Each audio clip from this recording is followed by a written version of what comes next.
Em Atos capítulo 5, nós encontramos Ananias e Safira, dois que haviam mentido para o Espírito Santo e caíram mortos, receberam juízo, a paga por aquilo que haviam feito, haviam praticado um pecado para a morte, como é chamado em outro lugar, ou seja, um pecado que exigia que eles fossem tirados da terra.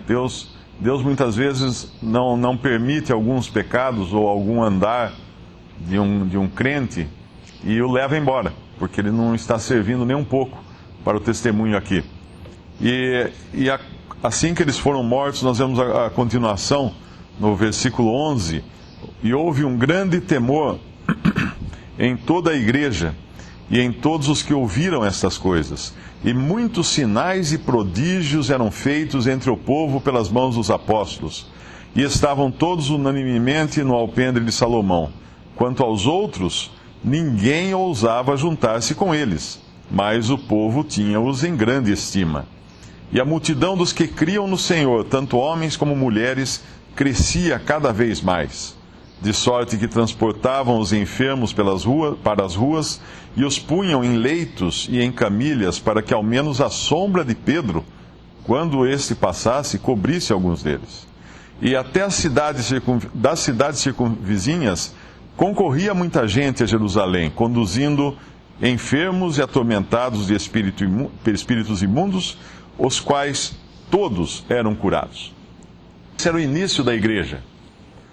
Nós vemos, ainda que eles não entendessem completamente o que era a igreja, o corpo de Cristo, uma vez que era um mistério que ainda havia de ser revelado a Paulo, muitas vezes nós encontramos na palavra de Deus pessoas agindo já dentro de uma determinada esfera ou circunstância, mesmo sem saber o que está acontecendo.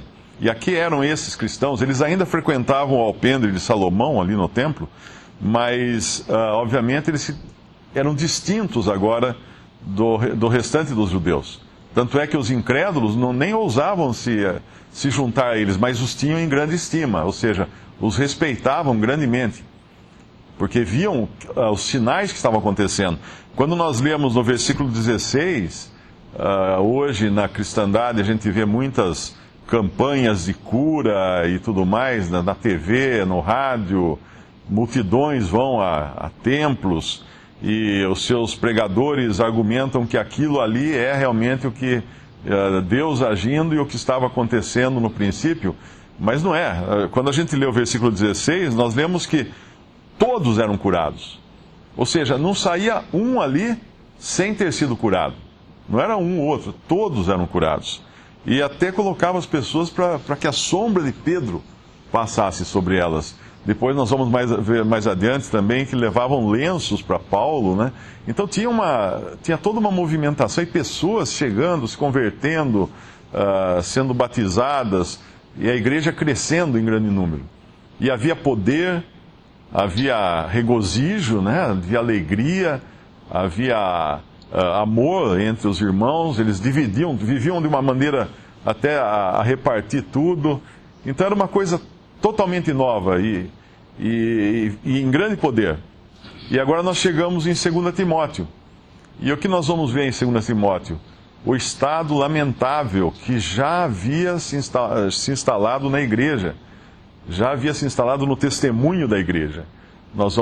Começamos a ler 2 Timóteo e agora a admoestação é diferente aqui, é como que para suportar os dias difíceis.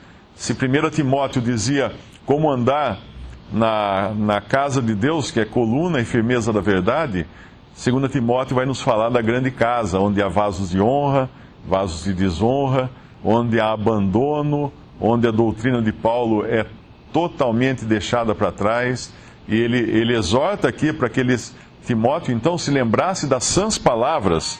No versículo 13, conserva, 2 Timóteo capítulo 1, versículo 13, conserva o modelo das sãs palavras que de mim tens ouvido, na fé, no amor que há em Cristo Jesus. Nesse estado agora de ruína, são dadas então instruções de como proceder. Uma delas é o versículo 7, porque Deus não nos deu o espírito de temor. Ou seja, não é para se intimidar, porque existe ruína. Ah, está tudo ruína, está tudo ruim, então melhor ficar em casa e não sair mais na rua. Não é assim. Deus não nos deu o espírito de temor. O cristão não é um tímido para ficar se escondendo nas sombras. Deus não nos deu o espírito de temor, mas de fortaleza e de amor e de moderação. Se fosse só de fortaleza, nós seríamos pessoas assim impossíveis, né? Porque estaríamos brigando com todo mundo, defendendo a nossa fé até com armas, se fosse preciso. Mas não, é de fortaleza, porque realmente precisamos resistir às tentativas de corromper a sã doutrina, porém com amor, fortaleza, amor e moderação. A moderação nos fala de não pressionarmos as coisas, não tentarmos resolver as coisas ou impor as nossas ideias, mas sermos moderados, fazermos as coisas com calma, esperando no Senhor. O Senhor, uma hora ele revela, uma hora ele mostra. Nós passamos já por muitas questões, né, entre os irmãos, não só aqui, mas em todo o mundo, e a primeira reação é geralmente querer mudar tudo, querer resolver, querer partir para a solução. Não é assim nas coisas de Deus. É esperar, orar, esperar Ele revelar como vai ser e simplesmente usar esse espírito de moderação e em amor também, que é a maneira de se tratar as coisas de Deus. E aí tem 3 vezes aqui, porque poderia acontecer que Timóteo tivesse visto aquele grande início, ou parte dele, né? Ele vai aparecer, acho que só no capítulo 15 de Atos, mas pode ser que ele tenha vivido já aquela expansão toda do Evangelho, visto aquelas curas, aquela coisa toda, e agora estivesse desanimado, porque as coisas não eram mais daquele jeito. Em 2 Timóteo, é o fim da vida, é o fim da carreira de Paulo aqui. Paulo é a última carta que ele escreve, ele está preso, embora ele chame aqui de prisioneiro do Senhor. Tem um versículo aqui que ele fala que é prisioneiro, no versículo 8: porquanto não te envergonhas do testemunho de nosso Senhor, nem de mim, que sou prisioneiro seu, prisioneiro do Senhor. Ele não se considerava prisioneiro de Roma, mas ele sabia que as circunstâncias, Deus havia permitido essas circunstâncias, até para que ele ganhasse o que a gente chama de audiência cativa, né? Porque tinham soldados que eram algemados a Paulo. Um prisioneiro muitas vezes precisava ficar algemado a um soldado para evitar fugir, e essa era realmente uma audiência cativa. Aquele soldado acabava escutando o evangelho direto, e muitos se converteram. E nós vemos depois... nós vemos que na própria Roma, na carta aos Romanos, é feita menção até aos da família de César, que certamente eram familiares que escutavam dos seus servos, que por sua vez deviam escutar de soldados convertidos, que por sua vez deviam ter escutado o evangelho de Paulo. Mas aqui, quando ele fala, no versículo 8, ele dá um ânimo para Timóteo. Ele fala: não te envergonhes do testemunho de nosso Senhor. Isso é para nós hoje também. Não nos envergonharmos. Mas está tudo tão fraco, tanta fraqueza, cada vez mais cadeiras e menos irmãos. Não te envergonhes do testemunho de nosso Senhor. Mas a ruína é... Não te envergonhes do testemunho de nosso Senhor. Por quê? Porque o testemunho é do Senhor. O Senhor não mudou. Mudam as pessoas, muda o estado de ânimo, mudam as circunstâncias, mas o Senhor permanece. E depois ele vai falar que esse Senhor é o que nos salvou, no versículo 9, e chamou com santa vocação, não segundo as nossas obras, mas segundo o seu próprio propósito e graça, que nos foi dada em Cristo Jesus antes dos tempos do século. Ou seja, não foi uma coisa de última hora. Deus tinha nos seus desígnios eternos já a obra de Cristo na cruz, a formação da igreja, tudo estava previamente planejado nos desígnios eternos de Deus antes dos tempos dos séculos. Porque a gente vai achar que agora falhou, né? Simplesmente não deu certo, aquilo que Deus planejou não deu certo. Não, de maneira alguma. Tudo estava previsto já desde os tempos eternos, para vergonha nossa, a ruína, sim. Não que isso justifique a ruína, isso é uma vergonha nossa, mas isso aqui é para trazer ânimo a Timóteo e a nós, para não nos envergonharmos do testemunho. Porque o próprio Paulo, ele fala no versículo 12, que ele não se envergonhava. Por cuja causa padeço também isto, mas não me envergonho. E pela terceira vez, é como se ele falasse assim, eu, tu, ele, né? Porque ele fala, eu não me envergonho, tu não te envergonhes. E no versículo 16, o Senhor conceda misericórdia à casa de Onesíforo, porque muitas vezes me recriou e não se envergonhou das minhas cadeias. Ele não se envergonhou. Isso é um consolo para nós que vivemos num tempo de tanta fraqueza, para não nos intimidarmos diante das circunstâncias e da fraqueza que hoje assola, mas lembrarmos que o Senhor é o mesmo. Esse Senhor é o mesmo. Ele anulou a morte no versículo 10, a palavra melhor aqui, ao invés de aboliu a morte, anulou a morte. E trouxe à luz a vida e a incorrupção pelo Evangelho. E esse Evangelho, em Romanos 14, fala que é o poder de Deus para a salvação de todo aquele que crê. Então nós não estamos lidando com algo fraco, algo de pouca importância. Quando nós vemos aqueles documentários, os homens que são mandados para desarmar bombas, né? Eles vão todos paramentados, com um monte de proteções e tudo mais. Por quê? Eles sabem que estão lidando com uma coisa extremamente explosiva.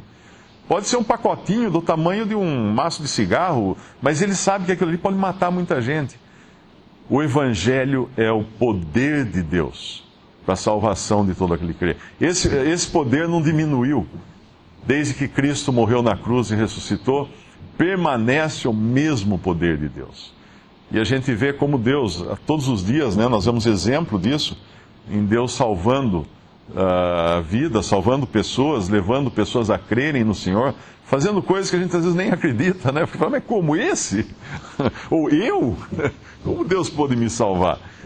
Mas é Ele é o poder de Deus, o Evangelho é o poder de Deus para a salvação de todo aquele que crê, e não há razão para nós nos envergonharmos, por maior que seja a ruína. Nos entristecemos, sim, mas não nos envergonharmos. Uma coisa no versículo 9, que nos salvou e chamou com uma santa vocação. Essa vocação, nós sabemos que é uma vocação, uma chamada, né, celestial. Então, quando essas aflições do Evangelho, do versículo 8, chegam, o que faz com que as pessoas realmente, como Timóteo e outros cristãos, o que faz com que elas tenham ânimo para prosseguirem e não se envergonhem do Evangelho, tenham coragem, né? É chamá-los a esta vocação celestial, saber que a esperança não é aqui na terra, e que há um lugar nos céus onde Cristo já está, né, glorificado, e para lá também irão os seus. E eles, então, são animados, eles são encorajados a esse lugar. Obrigado. E tem um versículo, só lendo o final do versículo 9, não segundo as nossas obras, mas segundo o seu próprio propósito e graça que nos foi dada em Cristo Jesus, antes dos tempos dos séculos. Essa expressão, tempos dos séculos, é interessante, porque essa chamada celestial é algo que estava oculto em Deus. É parte, né, da igreja isso, é porção da igreja isso. E ela estava oculta em Deus, não estava oculta no Antigo Testamento. Então, essa expressão nos foi dada em Cristo Jesus antes dos tempos dos séculos. É muito interessante, porque o Senhor usou expressão século para 2 séculos. E quero dizer aqui que século aqui não se trata de 100 anos, é um século com S. Século é esse tempo em que Deus tratou com o homem por um determinado tempo.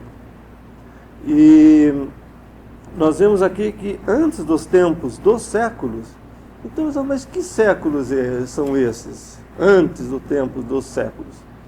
O tempo dos séculos, o Senhor falou dele em Mateus 12. Vamos ler um versículo. Mateus capítulo 12, versículo 32. O Senhor se referiu a essa expressão por mais de uma vez nos evangelhos. E se qualquer disser alguma palavra contra o Filho do Homem, ser-lhe-á perdoado. Mas se alguém falar contra o Espírito Santo, não lhe será perdoado, nem neste século, nem no futuro. Então ele fala de 2 séculos aqui. Este século refere-se a todo o tempo da lei, em que desde o Sinai foi dada a lei e até a vinda de Cristo. Esse é este século. E o século futuro é o milênio. É o século do reinado de Cristo aqui neste mundo. Então, antes dos tempos dos séculos, quer dizer, nem era neste século e nem no futuro, nem no vindouro. Século vindouro, que é o século do milênio, o tempo do milênio aqui na Terra. Então essa expressão antes dos tempos dos séculos, ela aparece outras vezes também nas cartas, refere-se a algo que era antes de Deus ter começado a tratar com o homem. Em 1 Coríntios 2 também fala que as coisas que o olho não viu, o ouvido não ouviu, nem subiram ao coração dos homens, são as que Deus preparou para os que o amam. Isso também trata-se do Antigo Testamento. As coisas que não foram reveladas, não foram mostradas no Antigo Testamento. Mas depois Deus, por revelação, revelou aos apóstolos, aos profetas do Novo Testamento, e eles aprenderam e eles foram inspirados para falar e para escrever, e pelo Espírito Santo também, diga-se de passagem, e depois elas foram comunicadas e recebidas também pelo Espírito Santo. Isso fala em 1 Coríntios 2. Agora, e esse antes dos tempos dos séculos é algo antes de que Deus começasse a tratar com o homem no Antigo Testamento. Isso nos fala da eternidade, quando Deus tinha os seus propósitos, os seus desígnios de amor para com o homem, e então ele propôs em si mesmo tudo isso que era revelado.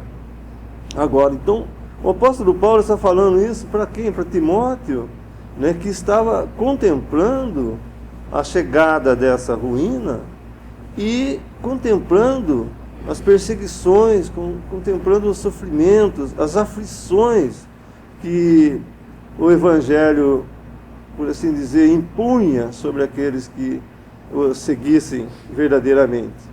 Porque alguns, né, ele cita aqui Figelo e Hermógenes, eles tinham, não está dizendo que eles tinham abandonado a fé aqui, mas eles tinham abandonado a Paulo.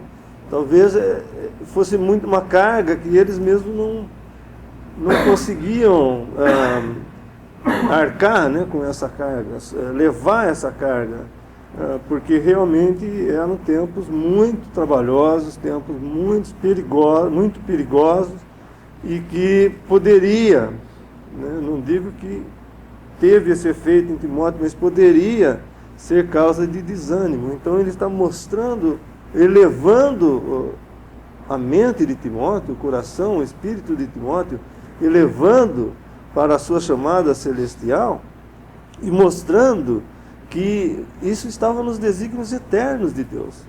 Esse evangelho que causou todo esse sofrimento, todas as aflições. Então, de alguma forma, estava ele impulsionando, né, Timóteo a seguir em frente, encorajando Timóteo a seguir em frente. E para nós, então, isso é algo inestimável valor, essas palavras, porque também elevam nossos corações, nossas mentes, nossos espíritos, elevam a nossa chamada celestial, e saber que isso não foi revelado até que chegou o Novo Testamento, até que chegou, então, essa revelação de Paulo sobre a igreja e sobre essa chamada celestial. Existe desânimo, sempre que existem provas e as circunstâncias são contrárias, é comum nós corrermos para algo mais motivacional, que tenta explicar com psicologia, com mudança de atitude, alguma coisa desse tipo. Existem muitos livros cristãos que tentam combater o sofrimento, a dor, a morte, o desânimo, de forma motivacional, falando um monte de coisas bonitas e tratando também de questões de psicologia humana. Mas aqui nós aprendemos que a única fonte de real poder para nós enfrentarmos a dificuldade, a tristeza, o desânimo, é Cristo e a sua morte. É a obra de Cristo. Quando lá no Antigo Testamento os servos do profeta, acho que é Eliseu, né? Deixam cair um machado emprestado num rio, e eles ficam desesperados porque aquele machado era emprestado, o ferro do machado caiu no rio, soltou, acho que do cabo, e caiu no rio. E eles vão falar com o profeta pergunta: onde foi que caiu? Aí eles levam até o lugar onde tinha caído, ou seja, voltam ao ponto onde havia sido o problema. E aí eles jogam um madeiro na água, um pedaço de pau na água, e o ferro flutua, o ferro do machado. Aquilo ali era uma figura de Cristo, da cruz de Cristo, quando ela é aplicada à situação. Volta onde estava o problema e aplica a cruz ali. E Paulo está fazendo isso agora, ele está aplicando a cruz nessa situação também. Porque a solução é sempre a mesma, é voltar à cruz de Cristo. Voltar a Cristo crucificado e ressuscitado, que nos salvou, versículo 9 e versículo 10, e que é agora Cristo Jesus, e que agora manifesta agora pela aparição de nosso Senhor Jesus Cristo, o qual aboliu a morte e trouxe à luz vida e incorrupção pelo Evangelho. Quando ele aboliu a morte, ou quando ele anulou a morte, seria a tradução melhor. Quando foi que ele anulou a morte, se a morte está aí? O tempo todo nós estamos sujeitos à morte, estamos vendo pessoas morrerem ao nosso lado, irmãos em Cristo que morrem todo o tempo. Como então Cristo anulou a morte? A morte foi anulada pela sua obra. Morreu na cruz, ressuscitou ao terceiro dia. Ele anulou a morte. Mas como ela foi anulada, se ela está aí? Eu estava pensando nisso hoje de manhã, quando eu li essa passagem, e eu pensei numa situação. Imagine você estar embaixo de num estacionamento de um edifício que é bombardeado ou que sofre um terremoto, e tudo vem abaixo, e de repente você se encontra preso naquele imenso estacionamento subterrâneo, totalmente no escuro, sabendo que vai morrer ali de fome, de sede, ou de frio, se ninguém encontrar. O que fazer? Não há o que fazer. E essa é a situação do homem antes da obra de Cristo. O medo da morte. E lá em Hebreus capítulo 4, capítulo 2, versículo 14, ele diz assim: e visto como os filhos participam da carne e do sangue, também ele, Cristo, participou das mesmas coisas, para que pela morte aniquilasse o que tinha o império da morte, isto é, o diabo, e livrasse todos os que, com medo da morte, estavam por toda a vida sujeitos à servidão. Ele libertou esses que estavam como? Com medo da morte. Porque o medo da morte nos colocava em servidão do diabo.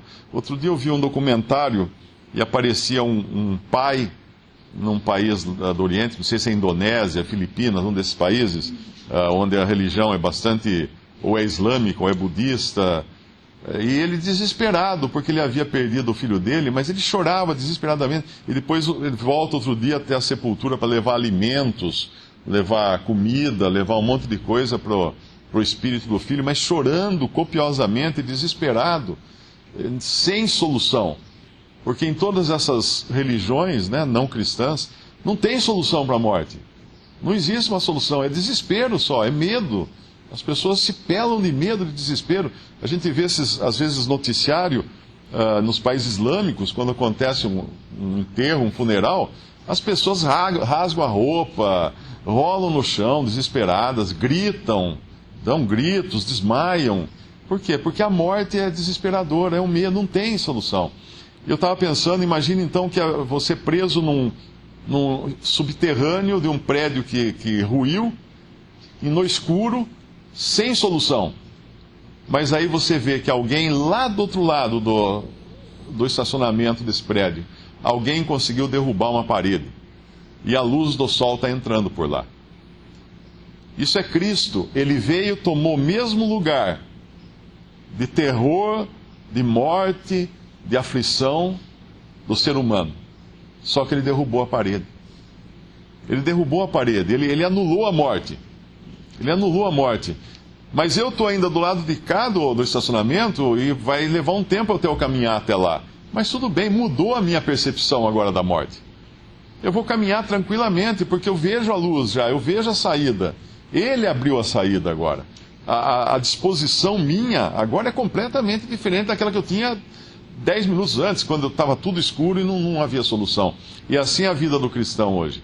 Ele já sabe, ele vê lá a parede derrubada, ele vê a saída, ele vê o sol entrando pela saída. E, é claro, ele vai andar até lá. Ok, vai levar um tempinho até chegar lá, mas tudo bem, e daí esse tempinho vai levar? Não tem problema.